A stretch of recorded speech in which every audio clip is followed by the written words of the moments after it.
Hi everyone, it's Bernadette Boas, and today's rich tip is all about goal setting. That critical tool that if used each and every day will increase your productivity. Basically, you'll get more done in a day.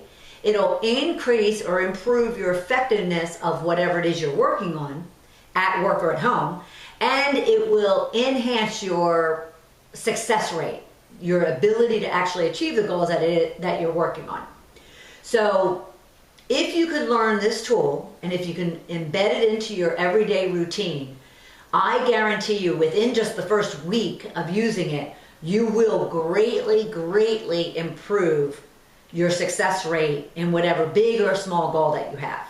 All right? So the first thing is this, a very simple methodology. You might have heard it out there about in the world, and it's called the SMART methodology. SMART, S-M-A-R-T. And it's a real simple process for defining your goals. Because the number one thing people come to me with after they've either been part of my training or heard me speak or have been coaching with me or in some other interaction, they'll say, Bernadette, I don't even know how to set a goal, or I don't even know what goal it is that I should be setting. And I can't help you with what goal it is that you can be setting. But I can help you that once you have decided on a goal, that this methodology, this process, and these tips that I'm going to provide you will certainly get you in a place that you're going to be very focused, very clear, and very motivated on to work hard toward achieving. I guarantee you that, okay? All right, so the SMART methodology helps you frame what that goal is that you might have. So for instance, say you want to lose weight. Stating that you want to lose weight, or I'm going to lose weight this year, is not a goal. It's a dream, it's a nice wish, but it's not a goal. A goal is very specific and very measurable and very time-bound and a number of other things that we'll talk about, all right? So you need to get as specific as possible. You need to put out in the universe, not that you want to lose weight, or you want to earn a lot of money, or you want to meet the man of your dreams or the woman of your dreams, or you want to become the president of the United States. Well, that's a lot more specific than the rest of them. It needs to be very detailed. All right, so then anytime you're talking to somebody, anytime that you do put it out there in the world, anytime you're thinking about it, anytime you're taking action on it, you know very clearly what it is that you're working so hard to achieve. All right, so the SMART methodology. S stands for specific. Be very specific about what it is that you're trying to do. You don't want to just lose weight. You want to lose 35 pounds. And you want to lose 35 pounds by working out, eating healthy, getting your cholesterol down, making sure your blood pressure is under control. Those all are specifics that make that goal of losing weight a lot more tangible. You know, you can kind of see it now, and you can see the result and the impact and the reason why you want to lose weight. It's not just, I want to lose weight, all right? So get as specific as possible about what it is that you want to do. Now, you can even throw the 35 pounds into the M, which is measurable. So you don't want to just lose weight so you can improve your blood pressure, lower your cholesterol, to get more fit and more healthy, eat a good diet. Now you want to do all those things because you want to lose 35 pounds. Very specifically, I want to lose 35 pounds, maybe 3 inches off my waist, 2 inches off my boob, whatever the case might be. Now you're getting very measurable. Say you want to earn money. I want to make a lot of money this year. Well, great. How much money do you want to make? That's much more measurable than I want to make a lot of money. Because to me, a lot of money might be $5. To you, it might be $500,000. So you want to be very specific and have it measurable. And you could do a measurement on anything and everything. And you know, you can challenge me on that. Send me your goal, and I can and challenge that I can't come up with the measurement of that goal for you. Okay? So you have specifics and measurable. It needs to be action oriented. It needs to then be able to have tasks and to-dos and activities applied against it. So You want to lose weight. You've defined it as 35 pounds, and you've defined it specifically as being something to help you get your blood pressure, your diet, your cholesterol, blood, so forth and so on under control. Money, you want that money. Why? I want that money in order for me to be able to save, invest, and have a fudge account. And now the A, actions or actionable, are going to be, what do I need to do in order to achieve that weight loss, or in order to earn that set of money that I've determined. Okay? And there's tons of actions, obviously, for both of those things, and for any goal. You want to climb Kilimanjaro. You know, you want to take something off your bucket list. Okay, great. What are the actions that you're going to do in order to do that? Okay, so that's the A, action. The R is relevant or realistic. Sometimes I like to use relevant. At the same time, realistic, a lot of people can relate to. So R has to be relevant. For instance, if you define that you want to lose 35 pounds by the end of this year, and yet your head's not there, like you're kind of like going through this process of using this methodology, but your heart's not really there, then you want to make sure that you're being relevant or realistic to whether or not you can lose that 35 pounds by the end of the year. Okay? Because you don't want to disappoint yourself. You don't want to set yourself up for failure before you even get started.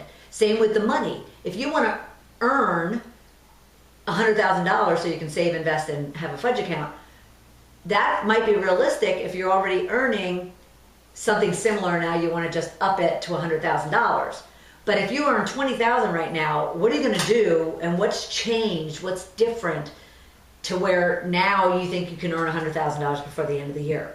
If you want to climb Kilimanjaro, but you've never put on a pair of sneakers, is that realistic or relevant that you're going to be in a position that by the end of the year you can climb Kilimanjaro? Especially if they tell you it takes 2 years just to get training for it. Relevant or realistic? All right? And then the T is time bound. Making sure that you have a limit or a deadline as to when you want to achieve that goal. You don't want to just say, I want to lose 35 pounds. I want to earn $100,000. I want to climb Kilimanjaro. That doesn't mean anything. When do you want to do it? If someone were to ask you, that's great. When? Well, you want to be realistic and relevant around what time you want to be able to lose that. If it's not realistic because you've never lost 5 pounds, let alone 35, to do it by the end of the year, then give yourself 2 years. If it's realistic for you to earn that $100,000 within 3 months versus 6 months or a year, make it 3 months. Give yourself a challenge. If if you are fit and you are in a good place based on standards that are set or at least put out there for climbing Kilimanjaro, then maybe you can do it by the end of the year. It just has to have a limit to it, because you certainly don't want it just floating out there as a goal. All right, so the first step in this goal setting rich tip that we're offering up is the fact that you get smart about your goal setting. You get specific, you get measurable, you get actionable, taking actions. It has to have actions. You have to do something in order to achieve a goal, right? It has to be relevant or realistic, and it has to be time-bound. Those things will ensure that you have a very well-crafted goal that, should anybody ask you, or that you want to put out in the universe, or that you just want to make sure that you're embedding into your soul so you believe it. Because a lot of people, they think that they have to be in that place already in order to then start working on that goal. Well, you know what? It doesn't have to. Dreams can be turned into goals by simply defining them like this. So if you have a dream, that's great. Establish it as a goal by getting smart about it, and then go and start pursuing it. Okay? Now, the next piece that people have asked me to talk about when it comes to goal setting is, this is all great. And you can find this SMART methodology. Just Google SMART methodology for goal setting, or SMART goal setting, and you're going to find a lot of material on this process. All right, so that's kind of like a known best practice out there around goal setting. The other part that people always ask me about is, okay, I have this goal and I have all the actions listed out.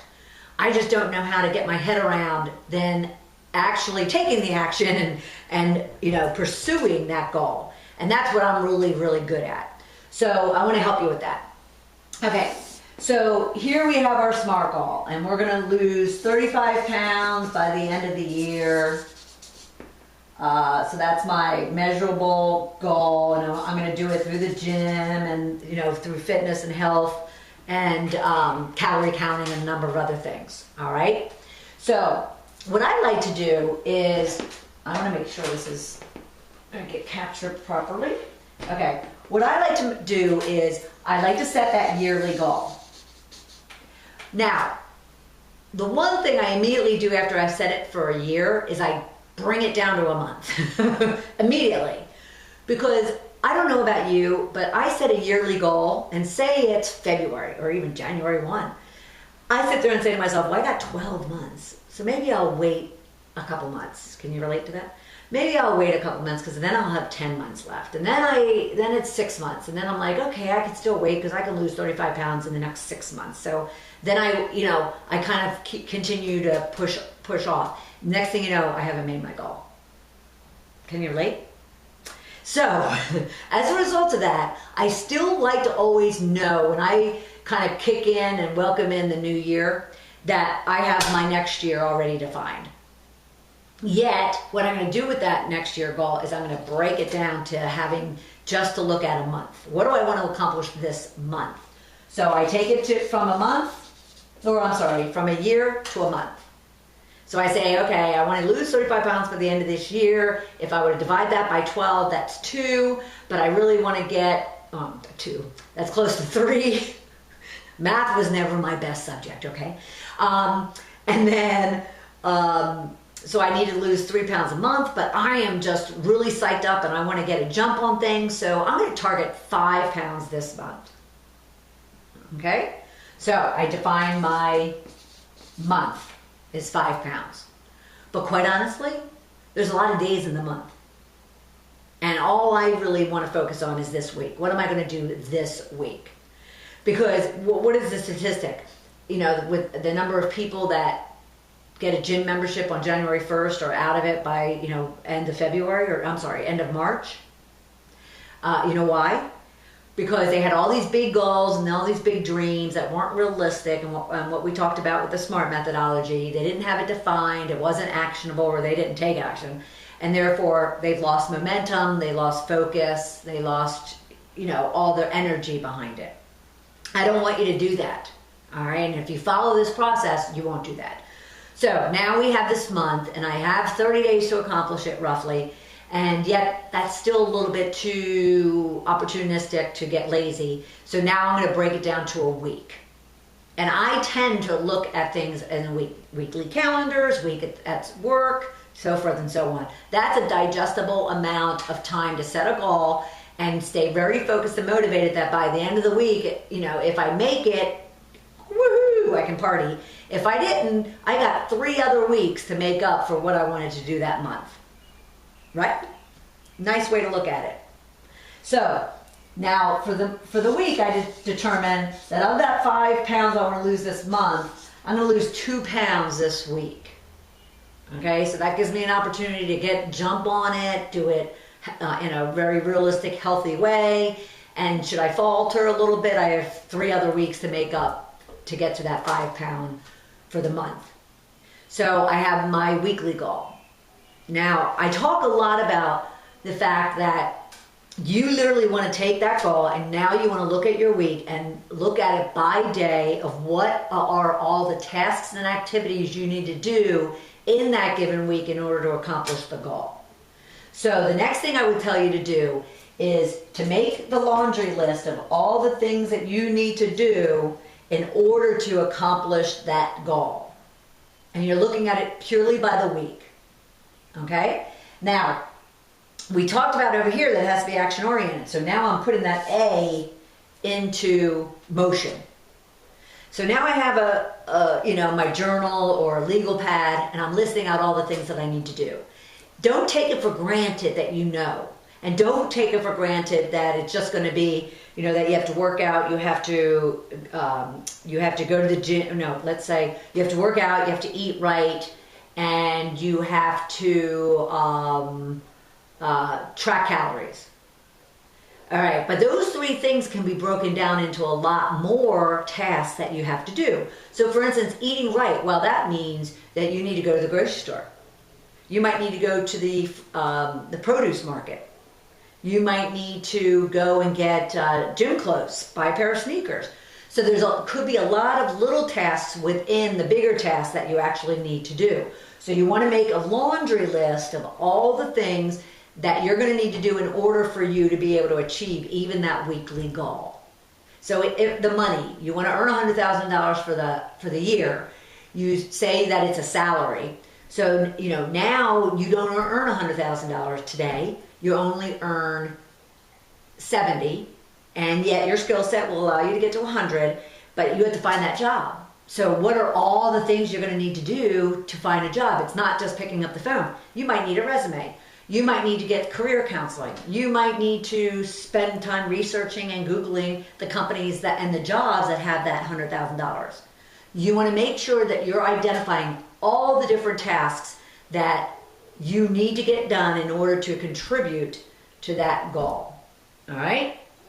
So just make a laundry list of all of those things. Now, what I like to do initially is I like to take that laundry list and I like to map it out into my week. Now, we're not going to spend a lot of time on this because I'm going to have another Rich Tip video around time blocking your calendar, time blocking all the to-dos that you have on your list. So we're not going to get into that heavily. All I'm going to tell you is get the laundry list of the things that you need to do. Look at your week and plot them in as to when are you going to go and do the things that you need to do throughout the week. Personally, professionally, around your goal, because you're still working, you're still living, you're still taking care of the family, you're still taking care of yourself, your friends. So you need to ensure that you're looking at everything that every obligation, every commitment that you have. And then guess what? These are extra. These are things that you might not have already been working on, and now you're adding. So you need to get very focused in order to be able to achieve this goal. Okay? So you make the laundry list. Now what I like to do is take that week and take it down to a day. What do I need to accomplish just today? I happen to be the type that starts the week on Mondays, okay? What I tend to do is on Sundays, Sunday nights specifically, I sit on my couch and I look at my week and I look at my goal. And I look at the goal to see if it's been realistic so far and do I need to make any changes. But say all is good, and now I know that I need to do whatever I need to do to get 2 pounds off this week. And now I look at the week and I actually plot it out on the week to make sure that I am realistic, that I can get it all done before the end of the week.